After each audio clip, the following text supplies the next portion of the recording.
Locked On Spartans, your daily podcast on the Michigan State Spartans, part of the Locked On Podcast Network, your team every day.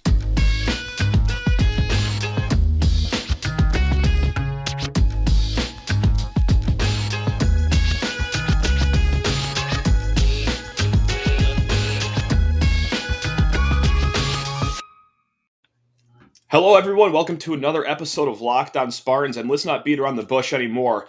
Brian Lewerke, what on earth are you doing here? You are above this. Why have you joined man. today? I love talking about Spartans football. Anytime I can do that, I'll do it. And talking about anything about the past and the future, I love doing it. So appreciate you having me.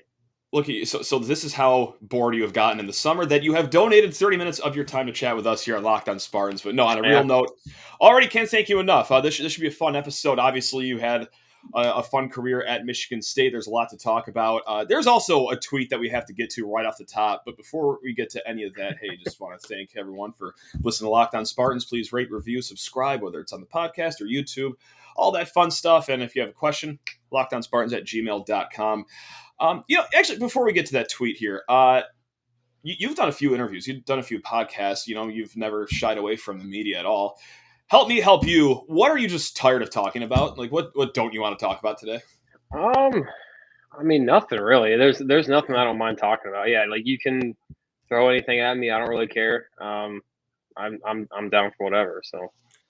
Well, perfect. Let's start with the most awkward question, the most controversial question, the most upsetting question. They always say save your hard questions for the end, but this we just got to address right at the top here. May 31st, No Context College Football tweets out a picture of one, Brian Lewerke, in a jersey. Of course, it is the neon helmet, the neon jersey, and then Brian Lewerke, that's right, the gentleman we are talking to right now, says, quote, "These jerseys get too much hate." Are you getting paid by university to say this, or did you actually like the neon uniform? No, what's going on here? It was funny. I was just scrolling through Twitter. I don't know who retweeted. Someone retweeted it, and I'm like, "Hey, look, that's me." And I was like, "Okay, well, it was what was that? Yeah, last Monday morning or whatever." I was like, "Sure, yeah, or whatever." Hey, I don't really know, but I was like, I kind of like. I truly did like the jerseys. I liked the combination. It was something different. Maybe the state sign was like a little too big, but I like the neon concept. The pants, that was just a little extreme. Like that's something I don't think I really liked. Okay. And especially with the white stripe on the side, like if it was like dark green with a neon stripe or something, or even like neon with a green stripe, I just thought the white stripe on the outside didn't match anything else on the jersey and looked terrible. But I kind of just wanted to spark a little controversy, and just get people talking about the jersey a little bit, and it obviously worked. But I do truly I do like the jersey. All right, so my memory with the neon jerseys, I think they dropped this at a spring game. Maybe it was like the 2017 spring game or something like that, or the 2018 spring game. And I think they had Joe Bocci kind of talked up the jersey. Yes. Like they unveiled it to him. Poor Joe, first of all. Or, like, did he actually like it? Like, I don't know. Like, no, I remember. What an awkward spot to be in. I remember after the game, he was like talking to us, and he was like, "Yeah, dude, they had me on BTN talking about the jersey, and I just had to like start throwing out random stuff about it, try and make it look like we enjoyed it." That was funny. I just can't ever erase that part of the neon jersey saga, which is still going on. We still see neon time to time, but yeah, like that's how it all started. It's just poor Joe looking at the mannequin. It's like, the pants are cool. Wow, those are neon. Yeah, those are really bright. I know, that's funny. So I guess, we could talk about more than just jerseys and uniforms for 30 minutes. Although I could talk about this for 3 straight days if you really want me to. I actually got a funny story about it. Please go on. Yeah. Let's do it. When Coach D introduced it to us, like in the team meeting room, he was like talking about he's got like a New Jersey ID and all that, and we were like kind of pumped to see it. And then like he walks in, and he's like, like Coach D's got to like have like he's got to be happy about it. He always has like like he always tries to hype it up a little bit, and he's got his like little funny way of how he does it. And he walks in with like the jersey and like shows everyone in the team meeting room. We all just kind of like look around like, is he serious? Like, is this actually the jersey we're wearing? And like we all had the first initial reaction that everyone else had. We're like, this thing looks terrible. Like no one wants to wear this. And it kind of it did grow on me after a little bit, and it kind of grew on everyone else. But obviously the fans hadn't seen it worn yet. So when it first, came out and people wearing it, they had that and first initial reaction that we had. We're like, oh, this thing's terrible. But Yeah. it did kind of grow on the team. There's some guys that didn't like it, but it was whatever. Sure. Yeah, it is what it is.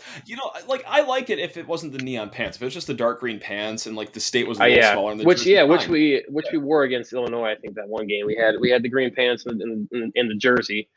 I thought that was a good look in the helmet, but I thought it was sharp too, no doubt about it. So, pressing question number 2 here: neon jerseys knock that out of the park right there. Number 2, the second biggest moment of Michigan State recent football history is your elite nickname of White Lightning.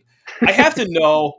Are you pro White Lightning? Or are you against it? Or what was your reaction when? Yeah, no, I guess what was the first time someone hit you with that? It was it was. I remember it was after the spring game. I think maybe after the first game in like 2017. Gotcha. Daryl Stewart was getting interviewed and someone asked him about it and he said I think he coined it. He's like, yeah, that dude's like White Lightning. He's just all over the field running around. And I was like, yeah, I guess I like it. I mean, I kind of like it. Yeah. I kind of rolled with it and people called me. I was like, yeah, that's fine. No, absolutely. And okay, so on a real note, we'll get to like your MSU playing days right here, and I'm just going to ask like the most boring yet broad question of all time.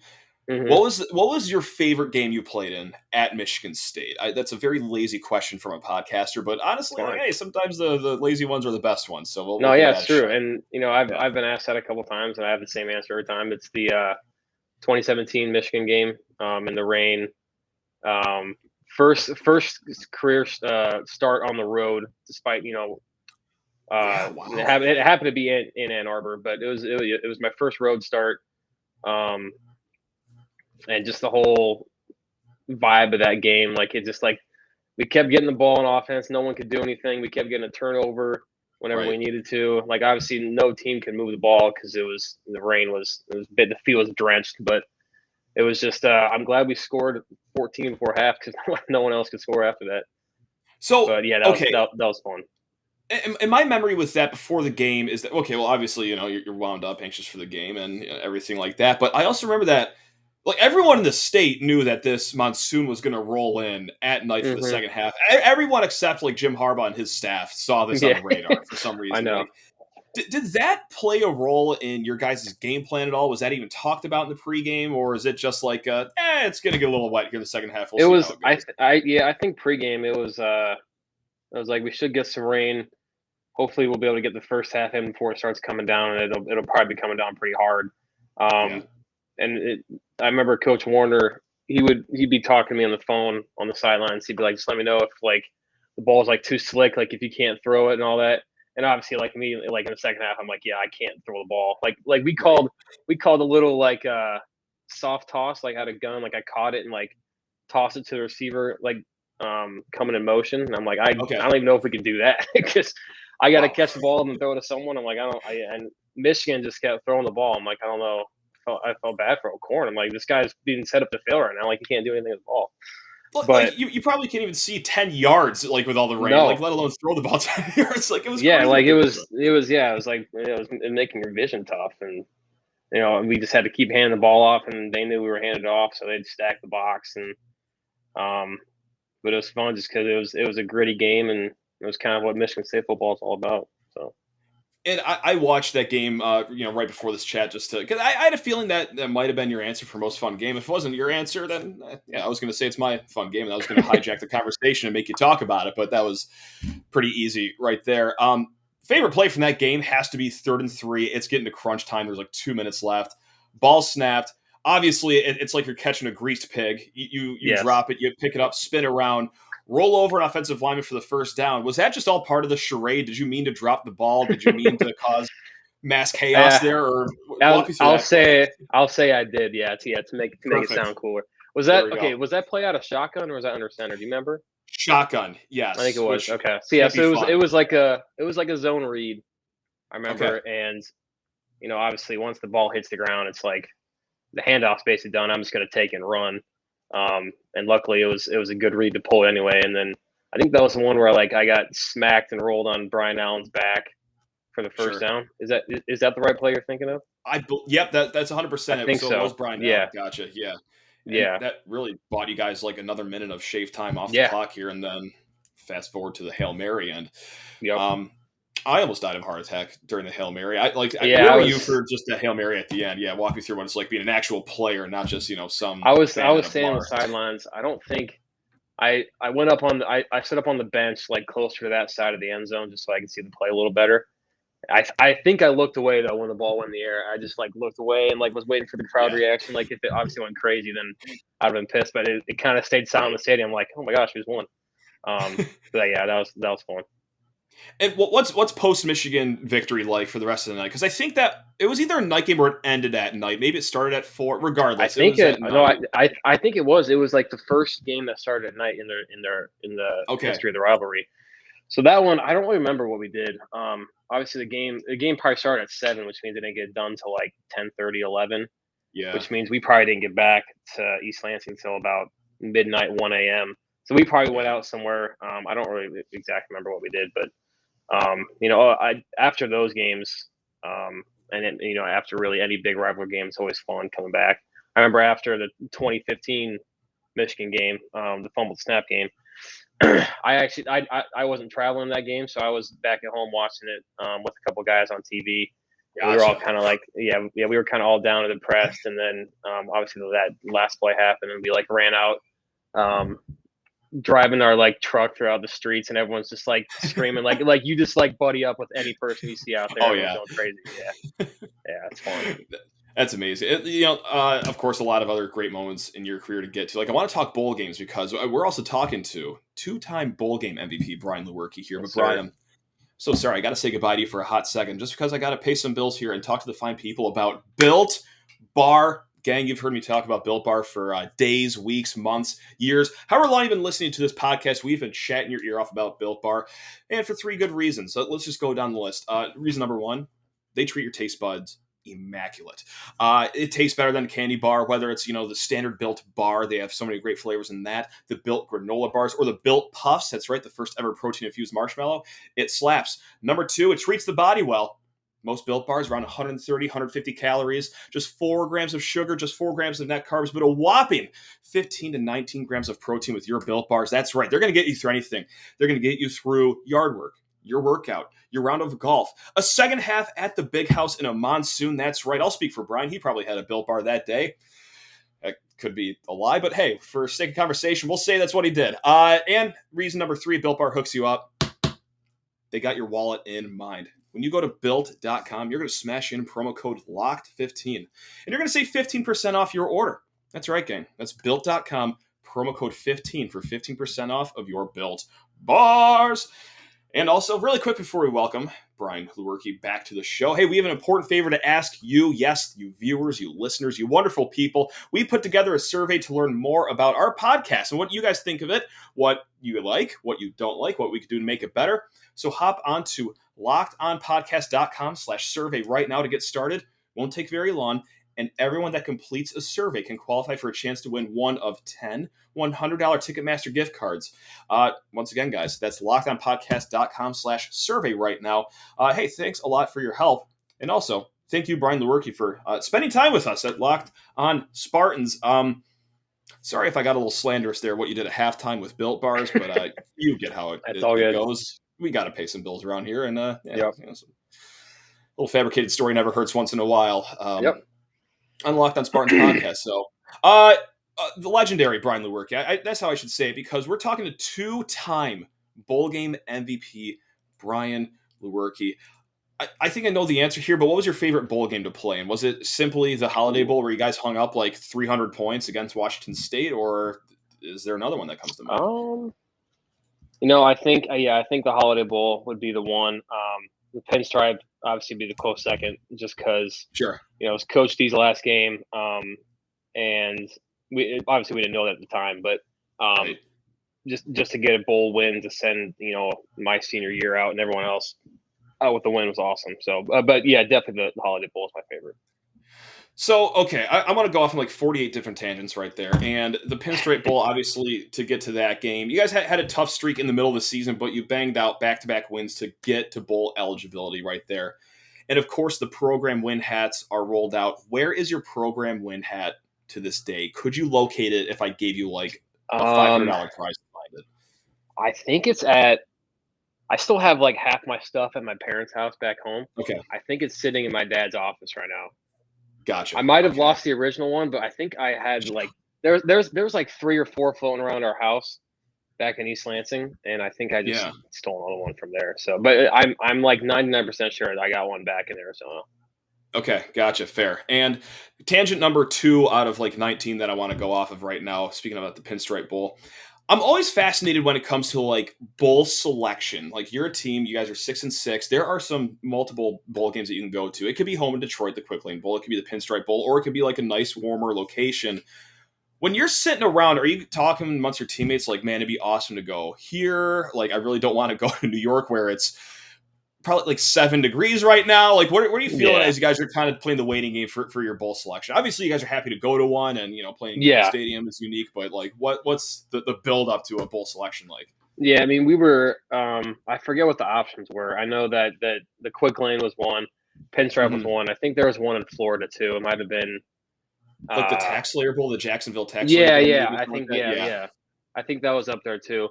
That one was probably at the time we probably have been like, that's ideal because it's in Florida, and it had been nice weather. I don't think anyone wanted to go to Detroit and play in that game.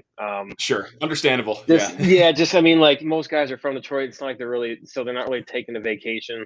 Right. And bowl games are more or less a vacation as well as like you get to spend time learning that area and then obviously playing the game. And then the Pinstripe was up there too. And it was like, yeah, that'd be cool to see playing Yankee Stadium. Like you said, though, it's probably 10 degrees outside. And it ended up being beautiful, actually. It was like 75 and overcast. So. Oh, wow. Okay. Yeah, gotcha. I don't know if you were at the game or not or whatever, but the weather was not bad at all. And honestly, that entire week, it wasn't bad either. But so we kind of got lucky there. But, yeah. Yeah, no, I'm sorry to say I was not at that game. I'm as big of a wuss as they come when it comes to cold weather, so I get to Florida ASAP, like during that holiday break right there. So I was getting sunburnt to oblivion before watching the Pinstripe Bowl down in sunny Daytona Beach, Florida. That's right, fun time. So it was great. It was awesome. So, and it helps too, kicking the vacation off watching a Spartan victory right there. Yeah, no doubt about that. So, Kenneth Walker also played in that game, a little-known player around these parts of East Lansing. He did, yeah. A blip on your radar at all at the time? Or, like, obviously, you're probably not game planning against him because I don't think they were going to line you up at linebacker for that game. But, like, was that a name that you knew at all going into the game? I don't think at all. I mean, even for maybe the defensive guys, I don't remember how much he played in that game or, like, if he did at all. Do you remember? Did he it's like a handful of carries, I think. I don't think it was more than, like, 10 carries. I could be wrong, but I don't think it was a lot. Yeah, I mean, I know. I remember that they were saying that their mesh, like how they hand the ball off, was super weird because they like ride it all the way down the goal or to the line of scrimmage. And I was watching the video. I'm like, yeah, like how do you do that? Like the quarterback's faking throwing from the line. I would hate that if I was him. But no, I didn't. Yeah, I didn't really know much about Kenneth Walker at that time, really. And then last of the tangents I want to go off, and I actually wanted to like hit on this here is that obviously that was Coach D's last game, and you just said about 5 minutes ago that you didn't know it at the time, so that was truly like a surprise for you and the rest of the teammates when he stepped away in, I believe it was February, or was there any build up to that where you thought like, this could be it for him, or like walk? I was thinking, I don't know, there was no indication that he was going to retire. I was thinking maybe he'd go one more year, okay, and just finish out and kind of like have like that little tour, a little retirement tour. But no one was really expecting. Like I remember getting a text from one of my buddies that lives up in Michigan still, and he heard from like his dad that like Coach. It was like 10 a.m. the morning that he retired. He's like, "Just heard Coach D's gonna retire today," and then like 2 or 3 hours later, he like announced it. So it was truly a shock for like pretty much everyone, except for probably Coach D. He was kind of probably planning it for a little bit, I guess. But that's nuts. So what seemed like more of a joke at the time? Your friend telling you that Coach D's retiring, or when Coach D shows you the neon jerseys for the first time? What seemed like more of a joke at the time? Oof, probably Coach D retiring. I'm like, I was Okay. because I mean, he was a player. His dad, he's from Belding, so his dad is like an AD, I think, over in the Grand Rapids area at one of the high schools there. So I was like, he's probably connected somewhat with like football stuff, but like, there's no way. Like, I was not expecting Coach D to retire there. It was it was kind of crazy. Now, have you had any communication with Coach D ever since graduating, or what's? Yeah, you have. Gotcha. Oh yeah. Awesome. He's great about that. He loves. I can tell he probably misses the people too. He's called me multiple times, probably like 3 or 4 times, just to chat. Nice. And he'll like every once in a while he'll like throw a couple guys in the group message with like a bold picture or some like he's probably like I just imagine like scrolling through his phone like looking at memories and stuff and like throwing some guys in the group chat and be like, miss you guys, hope you're doing well and all that stuff. So he's great about keeping up with everyone. Yeah. That's awesome. Just like a proud father looking back fondly on the memories. It's literally that he's like an old retired guy looking back on memories, just kind of letting people know. Yeah, he's awesome. Man, I just don't know how like coaches do that though, because I was like the MSU basketball program. You hear it's like a family, and like there's only like 3 or 4, maybe 5 guys graduating per year, so it's a big number that Tom Izzo has to look out after. But still, it's manageable. Like Dantonio's got to have a phone full of like 2,000 people, right? Like, how does he even? That seems just overwhelming. I don't know. I know. Yeah, he was coaching for like what 13 years or something.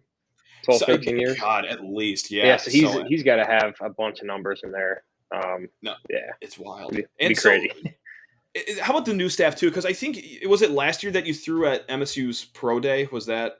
Correct? That would have been last year, 2021. Gotcha. How did that come to be? Did you reach out to Coach Tuck? Did Coach Tuck reach out to you, or did you just walk in like you own the place? And, like, no. I wish I would have done that. That would have been cooler. But I remember, we were up in 2020 for the Pro Day, and they canceled it while we were up there. So we had to fly back home, obviously with nothing. And then that whole year went along. And then in the February 2021, I think one of the like front office guys for Michigan State like reached out to a bunch of the guys that had graduated in my class, and I think also the guys that were graduating in 2021, and just offered to invite us to the Pro Day if we wanted to do that. And obviously that was an opportunity I wanted to do. I wasn't on a team at the time, and I wanted to still try and get back there. And since I never had a Pro Day, I just wanted to actually have one and be able to do that. So it was a good experience. Yeah. No, right on. And I should have asked this maybe 20 minutes ago, but like bring us up to speed. Like what are you up to these days? Obviously we're in the off season, so you're not going to be playing quarterback much today, but what are you up to? Right now I'm in Philadelphia with my girlfriend. She works at the Children's Hospital here, so I'm hanging out with her right now. Yeah. The Giants let me go like a couple weeks ago. Gotcha. To make a little bit of room. Yeah. So hopefully some turns up. Most teams are going into like a big break. They have like a month-long break before training camp. So I'm hoping maybe something happens during training camp, or maybe get signed for a preseason game and play a little bit and get some film out there. Because that was what happened last year with the Giants. Is I got signed on a Monday and had to play against the Browns in a preseason game the following Sunday. So I had about 6 days to prepare for it. Yeah, what's that like? Is that as crazy as it sounds? Because to me, like that just sounds crazy. But obviously, I'm not a player that's played my whole entire life. Like, was it kind of comfortable for you, or was it as insane as? No, not. I mean, like it's awesome because it was a Saturday night. I'm like hanging out with my friends, and then I get a call, and I was actually up in Hershey with my girlfriend. That's where she lives, and I got a call from my agent on Sunday morning, and he's like, "Yeah, the Giants want to sign you." I'm like, okay, that's out of just like, because I had a workout with them like 3 weeks before that, and nothing had happened. So like, they were kind of off my radar. I wasn't really expecting much from them. And then they sent a car out to me and drove me up to New York. And then we had a joint practice with the Browns in Cleveland that week, and then played in that game. So I went, I drove up to New York, spent the night there, then flew out to Cleveland with the team on Tuesday. And then we're going throughout the whole week. I was legitimately like staying up till midnight, 1 o'clock in the morning, and then having to wake up at like 6 a.m. the next day. I'm just trying to learn the play so I don't look like a complete idiot when I go out there. And there's a couple times in the game where like I'm trying to call the play and like I don't even know like what I'm calling, and there was one time they had to call timeout because I like couldn't get the play out. Like I went into the game knowing like 10 plays. I'm like I just got to try and do something. Right. So yeah, it's definitely as crazy as what it sounds. Do you ever just like look around the huddle and just be like, I don't know, just get open. Like I'll find you. Just run around. I mean, you five block. Times, I'm like, yeah. There's a couple times I'm like, I'm probably gonna throw the ball to you because you're the only route that I know in this concept right now. So get open. Yeah, no kidding. Well, I mean, you didn't look like an idiot in a preseason game because I believe you had a touchdown pass, right? Is that I did? At least one touchdown pass. Look, you see, yeah, a little flex a little bit. Come on now. Yeah, there we go. Yeah. No, I actually did play pretty well given the circumstances. Almost led down a little 2-minute drive to win the game too, but yeah. Yeah.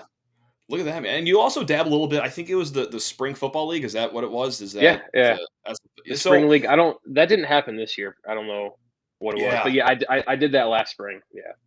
What was that like? Did you get everything that you wanted out of that, or was that kind of like your whole preseason thing where it's just like you're meeting new guys all the time and it's kind of confusing because it's all rushed, or was that a little more stable? No, that was a little more. Yeah, that was more stable. I wouldn't say it was an organized necessarily, like an organized league. It was a little crazy, but it was a little more stable as far as knowing people and knowing the plays. You know, there's still guys coming in and out with injuries and all that, or getting one of our linemen got signed by a team like mid-season by an NFL team, so he was off in the middle of that. But yeah, that was good just to be able to, because I hadn't played real football in like over a year, so it was definitely good to do that. Yeah, no doubt about that. And that's like a cool little league too, that you guys have the opportunity to get out there for the spring. I mean, so that's something that obviously you're hoping that an NFL team reaches back out to you right now. Like, do you have any workouts coming up, or is it like that big of a break where they're not even working guys out right now? Yeah, I'm honestly not sure. I don't think they were really doing much. Like back when I was with the Giants, I don't really think they were even holding any tryouts really for guys at that time. Gotcha. So we'll see. My agent's always looking, and he's been hitting me up about stuff, but hopefully something pops up. Yeah. And now here's a completely random question right now that doesn't flow with conversation at all right now. But do you often get back to Michigan State? Like, do you ever come for game days when you're not locked into an NFL team or anything like that? Yeah. I went to, obviously in 2020, I wasn't with the team during the fall, but they didn't really have fans, so we couldn't go. Last year I went to, I think, the Maryland game because that was the week that we had a bye week, so I was able to come up for a little bit.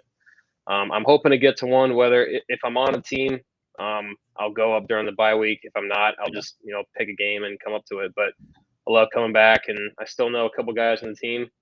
I'm starting to reach that age where like the guys that I know that were on the team when I was there are kind of dwindling out. So I'm still hanging on with a couple guys, but not much.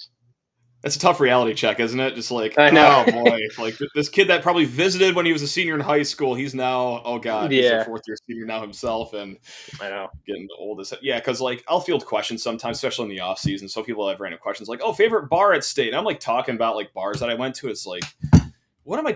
That was 8 years ago. I'm an old guy now. Like, what am I talking about? Like, you're talking about going to Rick's, whatever. It's like, graduated 8 years ago, man. Like, I'm washed. I'm boring. I'm an old man, so. It's humbling though. I'm reaching that age too. It's crazy. No, it's not fun. But with that said, usually sometimes with former athletes, we like to do just 5 quick lightning round questions to the end of the interview. Okay. And if you don't mind, let's just start it off right here. Love to. Favorite bar at East Lansing? Let's get it popping right there. Bar at East Lansing. When I was there, it was probably Fieldhouse. Okay, strong options. See, that's how old I am. Yeah. It wasn't even called Fieldhouse when I was a student there. It was called Pepino's. I don't think it was. Really? Nope.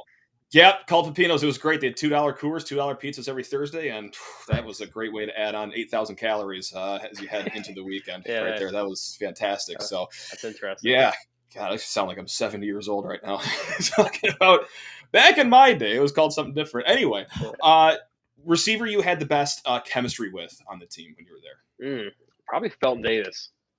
Okay, God, I love Felton Davis. Yeah, that's great. I know, me too. Him and Darryl Stewart, and Cody White's up there too. But probably Felton just because he came in same class as me, and We kind of had a connection my sophomore year and all that, and yeah, definitely am. Right on. Favorite road venue you've played at in college?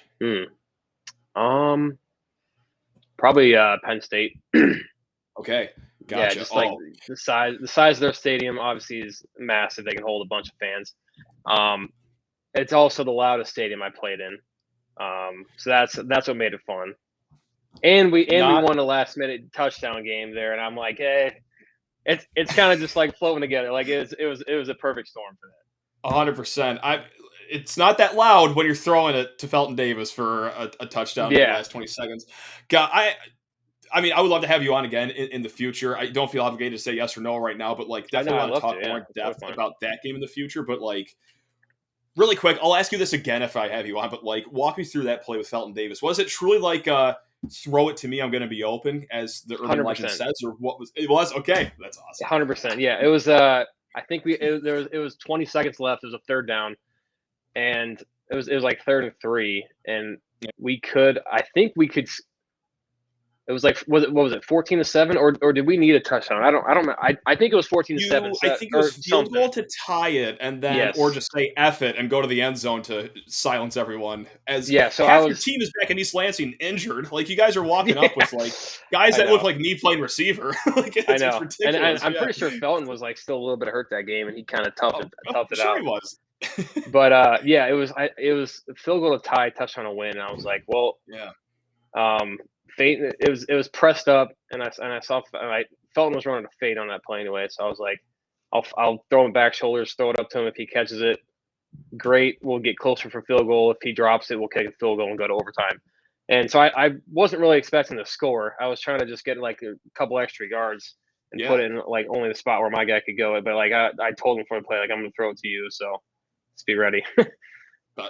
Ready he was. That was absolutely banana land. So thank you for contributing to that great night. That was awesome, and a lot of great memories as well. So I was at a wedding that night. I was a frequent bar visitor the rest of that evening. That was oh my. Anyway, best DJ on the team, if anyone controlled the aux cord or Bluetooth speaker in the locker room. Naquan Jones. Okay. There we go. Let's go. Naquan always had the good music. Gotcha. And last but not least, I'm just going to live vicariously through you. A favorite activity to do in Arizona? I love Arizona whenever I visit it. So much fun. What's your favorite activity to do back in your home state? Obviously golf. That's definitely up there. You got to hit up some good course weather there, but also just hiking. There's a bunch of good mountains. You can go up north Arizona like an hour and a half, and you got like a nice little outdoor pine trees, like the whole 9 yards up there. But there's a bunch of hiking trails in like the greater Phoenix area that are awesome. Man, I miss it. It's been a few years. Actually, no, the last time I was there was to see you guys play Arizona State. That's right. Really? God, it was only 189 degrees for kickoff. Yeah, that was tough. Like, even for a guy that's from Arizona, was that still ridiculous even for your standards for that game? Honestly, no. Like, I didn't think it was that bad because like the sun was down. Like, and once the sun goes down, like, at least for me, I can deal with the heat. It's just like when it's hot and the sun's beating down on you, it's like twice. It feels twice as hot. But the sun was down, and on the field, the grass kind of cooled it down a little bit, I think. So I was used to it. I'm not sure most of the guys on our team were, but it honestly wasn't too bad for me. No, or most of the fans in the bleachers. I felt like crying right when we got our seats. So I was like, this is insufferable. I'm sure that was tough. Yeah, with the metal bleachers probably making it 10 times hotter up there. Yeah, and each fan having an average of like 16 pints of beer before walking into the stadium, I'm sure maybe didn't help a lot, but it did not. You got to do what you got to do. We got to stay hydrated somehow here, so that's what it is. Yeah, but hey, Brian, I'd love to have you on in the future. This was awesome to even have you on in the first place. Thank you so much for your time. As I do with every single guest, I'm going a little bit over on time, so thank you so much for being generous with your time, man. This was awesome. Hope you're doing well, and best of luck with everything this summer, man. Hope one of these NFL teams wake up. Realize lightning greatness, baby. Let's go. That's what we're talking about. Yes, sir. Well, enjoy the rest of your I appreciate you having me. Absolutely. Anytime, man. You agree, my man? Yep, I will.